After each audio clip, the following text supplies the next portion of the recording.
mukama okumpa mama wange myaka gino bamama bangi bafiiridde ku myaka emito emitongo oyinza nosanga nga mwenkana naye nga almost akusinga okukatini okitegeera naye buli wentunulira mama nga basinga bamuyita jjajjange. There are times when you post her omuntu atategeera talina bwongo n'agamba naye ng'oyo yalinga jjajjaawo n'ogamba otegeera lwakumeka nalwo ndumanye lwe mba nga mpostinga. Bantu abamu tebategeera, bantu abamu tebamanyi nti omuzadde Katonda wa ku nsi, abantu abamu tebamanyi nti kino kyogerebwa kino tekyogerebwa because they have data of 500 shillings. They think they can comment any way they want. Naye omuzadde aba muzadde. Numwanyi omuntu ajja n'avuma maama w'omuntu, numwanyi omuntu ajja n'avuma taata w'omuntu. Because nze nalayira nti nja kufa n'omuntu alivuma maama wange kyonna kirayira mu kimanyi. Ekiri nzita nga mama nga kyali mulamu. If you want peace with me, you don't talk about my mother. If you want peace with me, you do not talk about my mother. Kubanga tomanyi janzije. Tomanyi janzije. My mother is my everything. Everything. So, nchimanyi n'abakadde betwaze okulaba nabo balina abaana baabwe kitegeera and they feel the same way. They feel the same way. So, I decided to come and celebrate my birthday. I have a theme under Precious Remy Foundation egamba old is gold obukadde magezi. Obukadde magezi naye abantu tebakimanyi. Mungu bwakuwanga obulamu n'okaddiwa mwebazenga nnyo. Bantu bafudde nga bato. Ne tubaziika n'omulaba ng'akyali muto akyabadde ayina bingi ebyokukola naye ng'akyali afudde. So, my mother is everything. Mami. Sitera nnyo kwagala kwogerako kubanga bwe nkwogerako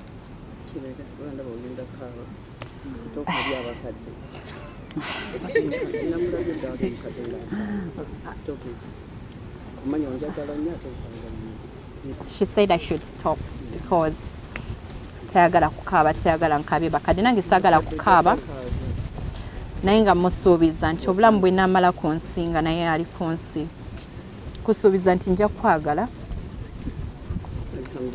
kusuubiza nti nja kuwa buli kye nnina mu busobozi bwange.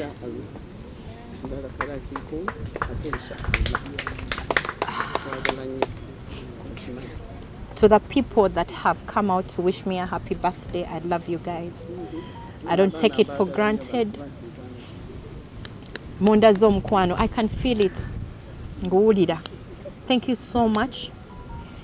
To Team Ray P, simanyi kyabagamba, mwebalire ddala. Naye buli alina ky'oyina ng'osobola okuyamba yamba. It doesn't take away anything, wabula kikugattako. That is what I think. Nze ebbanga lyemaze nga ngabira abantu nfunye. Si kirumaamu nti Mukama ampadde. Abantu balowooza okuwa kwe kubeera nti olina ebyobugagga bingi. Okuwa kwe kubeera nti no oyina essanyu. Ng'olina obulamu ng'olina essanyu ebyo bintu bikulu nnyo. Oyinza okuba olina ssente zonna naye nga toyina ssanyu. Nina essanyu ndi musanyufu. Nze bwe mba mugamba Mukama sikubanja ompadde buli kyempulira kye neetaaga. Siyina property, siyina bingi, siyina ssente naye ndi musanyufu. Tinsobola okwetuusaako kyenkola ki ekitono kyensobola. I live in my means. I don't live in the means ze sisobola. Sijja vuga motoka gye sisobola, sijja kusoma nyumba gye sisobola, sijja kwambala ngoye ze sisobola, nja kukola kyensobola. Ekimpesanyo bw'ono nsanga mu kamotoka kange no nga nze bulijjo mmanyi oyo nno waakabi kyekyo kyensobola. Gwe nga ggwe gw'omanyi tebinkwatako. Nze nga nze kyekyo kyensobola era ndi musanyufu. So Mungu mwebaza okumpa obulamu paka emyaka 3. So nze mpulira nga guno omwaka gubadde mwaka mulungi nnyo mu bulamu bwange. Ekisookera ddala nafunamu omwami anjagala ebitagambika. Mwami Bindeeba. Era kati nti buli wempita buli omu people no longer refer me to Ray P. Most of the people byonna gye nkolera gye mpita buli omu agamba mukyala Bindeeba tukulamusiza. Ekitiibwa ekyo tekimala gajja. Kijja ne cost. It comes with something. So njagala okubeera nga mbutuufu bwe seebaza Katonda mamuli yake oba mbamuli az'amaanya ekisookera ddala mpadde maama wange. Bamaama abasinga tebatuusiza gino emyaka naye akyamumpadde nkyasobola otambula naye nkyasobola okweraga eri ensi yonna ne bagamba nze maama wange mulina abantu bangi nnyo bagamba ne rape yagala maama njagalaani ye yanzaala yambeereddewo yantegeera nti ebiseera ebisinga bimwogerako mba njagala kukaaba ku lwansonga kinnuma okumulaba ng'akaddiwa. I would want her nandyagadde omulaba ng'asigala muto. I don't know how that feels to the rest of the people, but I would want to see her more years. Naye buli omwaka ogukeera ku makya ngamba Katonda amukendeeza. Jjukira buli tukula Katonda atukendeeza ku bulamu bwe tulina ku nsi kuno. So as you celebrate your birthday, that you are growing, yes, you also need to remember that okendezeza ku myaka gy'omala ku nsi kuno. Naye mwebaza nti amumpadde nempulira nga ndi satisfied ku bintu byonna bye mukoledde okumulaba nti musanyufu. Bakadde bangi ku myaka gino eno sanga baba tebakyesobola omulaba akaddiye nnyo nnyo manyi n'endabirira naye kaddiye nnyo omuntu eyandibadde nga wa myaka 7 mwena omulaba kalinga emyaka 9. Lwaki? Maybe endabirira talina bantu banyumya nabo, talina banne. Naye maama wange mwebaza ekisookera ddala okuntegeera, antegedde nanjagala. Even when the world, I remember when the world was against me, I used to talk to her and she said, even when the world is against you, I will be with you. So maama yekka yasobola okutegeera ekyo ekintu nti ensi yonna bwekwegaana ye tajja kwegaana oba oli mubbi oba oli ki. Era bagamba nti omwana omubi avumaganya nnyina oba azaala ekibi akikola ate akiwongerera. They will always cover you up. Tajja kuva yagambe ekyana kyange kibbi nakyo biki agatte ku bigambo by'abalala yajja kukavaringira. So newemba mu nsobi asooka kumpita nanziza mu kisenge n'akiŋŋamba netasaa kudda mu bantu n'agamba mwana wange kino mwana wange kiri tasobola. So nasazeewo nkuze amazaalibwa gange n'abakadde kubanga maama wange bwe bagamba abakadde naye asituka essaawa za kakati. So nayagadde ajja alabe ku bakadde banne alabe bwe kiwulikika alabe bwe agume okitegera. Omanyi olumu olaba munno oguma n'ogamba sirinzekka gye tuli tukola ki tuwera n'oguma n'oddamu amaanyi kubanga nze nkikakasa nti nabo batuuka olumu ne babeera eyo mu nnyumba bokka ne bagamba naye kati mbutuufu nkaddiye kitegeera nabeera nga naye afunyemu okutya okwo nti oba ssaawa yonna ŋŋenda oba ki. So many times like bwe mba nga neebaka oba nga ndowooza ne ŋŋamba kale bujja kukyanga either tannina oba nga simulina. Ndabye baserebu bangi baluzinze bamaama omwaka guno bangi era ntwala omukisa guno okubeera nga mbagumya. Si kintu kyangu. Baserebu bangi baluzinze bazadde baabwe tibwakulaba ssaawa zinene ng'olina owuwo agamba osanga kayisinga n'owange waali nandibadde nkola ekintu ekifaananako bwe kityo nandibadde muwa kino nandibadde muwa kiri naye nga tebabalina. Sina bokka bantu bangi bali eyo tebalina bamaama tebalina bataata naye owange nkyamuyina. Ku lwekyo neneebaza Mukama neneebaza Katonda okumumpa ekintu ekyo sikitwala for granted. Nze newemba Mukama musaba mugamba bwe tuyingidde mu kifo kino kisookera ddala mulimu ekereziya oba mulimu kanisa naye mulimu wards oba mulimu ekifo mwe batereka oba mwe basuza abakadde kineneko. Kitegeeza nti bangi beetaaga bali mu bwetaavu beetaaga okudduukirira. Bwe nali ngenda okuweza emyaka 3 ngempezezza olunaku olwaleero nze muntu atatera nnyo kujajamya myaka gyange njiwa ekitiibwa naye ntera nnyo okulaba abantu bangi nga bakuza amazaalibwa ennaku zino buli omu agenda n'akola charity.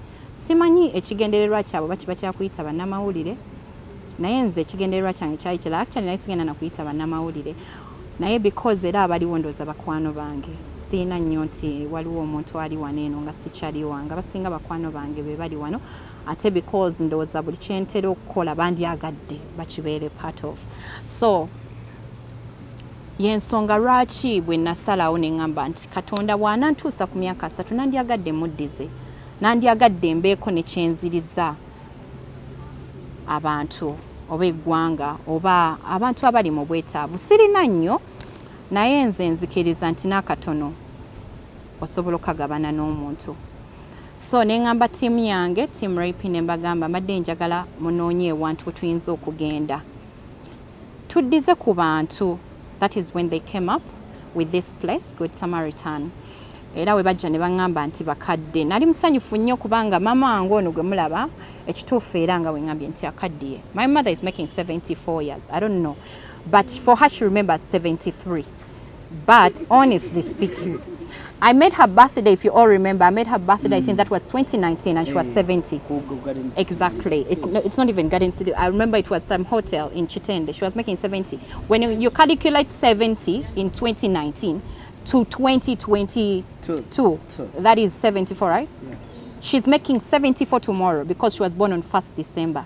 But that is why I say akaddiye. There are so many things she does, and I feel it. She can't understand it right now because kachecho chechimugamba fenna wobo wetadde mu bigere ebyo sobolo kiwulira nti bwoba mwana muto oyogere kintu owulira nga cheche kituufu, and no one should say no. Okiwulira kibiranga omuntu ali mu puberty age obako nekyo kyokola ngolaba kye kituufu ate ngolaba kye kituufu. So bwe bakula myaka ebiseera ebisinga badda buto. I'm not saying that yadda buto. I'm not saying that atuse myaka egyokubera nti buli kyakola takitegeera. She is still she's still in her upright senses. However, kati ebintu ebimu atandise okubeera nga abyerabira. You can talk to her today, then odamu noyogera naye nga wayiseewo some days nga tachajjukira exactly what you said. Last year I was doing a shoot with her. Tutera okukola zino photo shoots ez'amazaalibwa, and we twamala okola photoshoot ebifaananyi ne babimpa ne mutunuulira mu mutima gwange ne ngamba mama nga kyali muto neegumya. Naye leero we twakoze photoshoot ne bampereza ebifaananyi ne mutunuulira ne nzikiriza nti akaddiye. Nina okukkiriza nti buli muntu ajja kaddiwa. Nali simanyi nze myaka 3 nali ndabanga mingi. Nali simanyi nti lujja kukeera ku makya njiweze. Naye emyaka 3 jizze n'ebintu bingi nze nganze gindetedde okutya ne ngamba okay, actually buli kimu kisoboka kasitoba ng'oli mulamu Katonda agintuusizaako. Kitegeeza zizze emyaka 3 zizze n'obuvunaanyizibwa, zizze n'okubeera nti kati buli muntu agenda gamba nono oyo omwana alina emyaka 3 yeekoleddewo kaki. As in woba oli below 30 olaba okyali muto naye bagamba ofumbiro gamba I'm still young because okyali ku 20 naye bw'otuuka myaka 3 olina ki? Okyali ku lujja lwa mamawo. Oyina kyolina, azino oyina kyolaga because bazadde baffe batuzaala abaana abawala nga baagala tufumbirwe at the end of the day.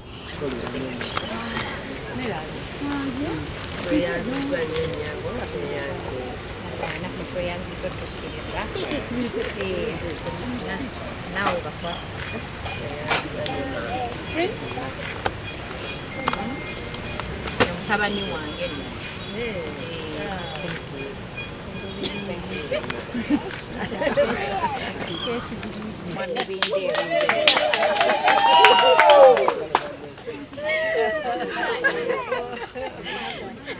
on behalf of his father, he said, okay. So, ndowooza bane twagala okubeebaza ennyo, mwebale nnyo, mwebalire ddala ettu lino lye mutwetikidde. Mwandigambye nti birthday y'omukulu ono katugitwale mu Sheraton naye ne musalawo ne mugireeta wano mu maka g'abakateeyamba. Mwebale nnyo, mwebalire ddala omutima ogw'okwagala abakadde.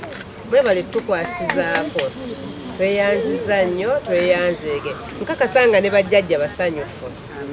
Bajjajja basanyufu buli lwe balaba ebintu nga biyingiddewo nga bamanya nti okulya weekuli, okunywa weekuli. Tweyanziza nnyo, tweyanzeege omutima ogwo. Omukama abawangaaze nnyo nnyo.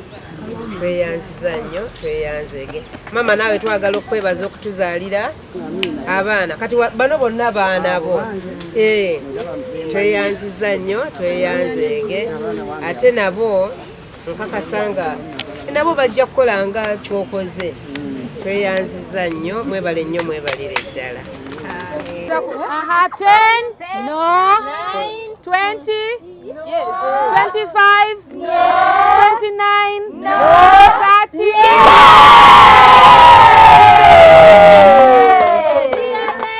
Happy birthday, dear Remy. Happy birthday to you. Happy birthday to you. Happy birthday, dear Remy.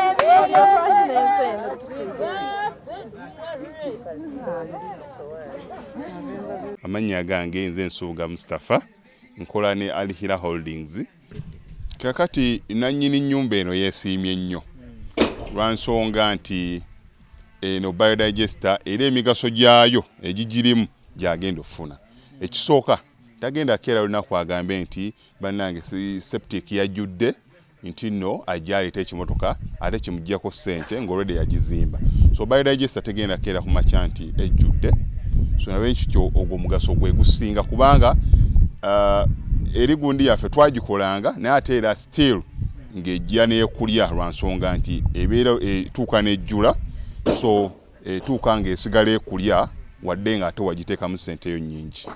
Ekyokulala nti beauty ye egenda vaayo eya compound nti nno pavers zigenda kuva eri engulu yonna gye mulengera paka eno amazzi era gagenda draininga gano ag'enkuba nga gagenda mu kaala akali ebbali awo nti nno beauty y'olujja egenda vaayo bulungi nnyo. Newe manjagala simbawo muddo kisoboka. N'oba oyagala simbawo muddo ogwo kubanga kati singa owa kamera waffe akulaga nti nno system ogira nti eri wansi fuuti bbiri.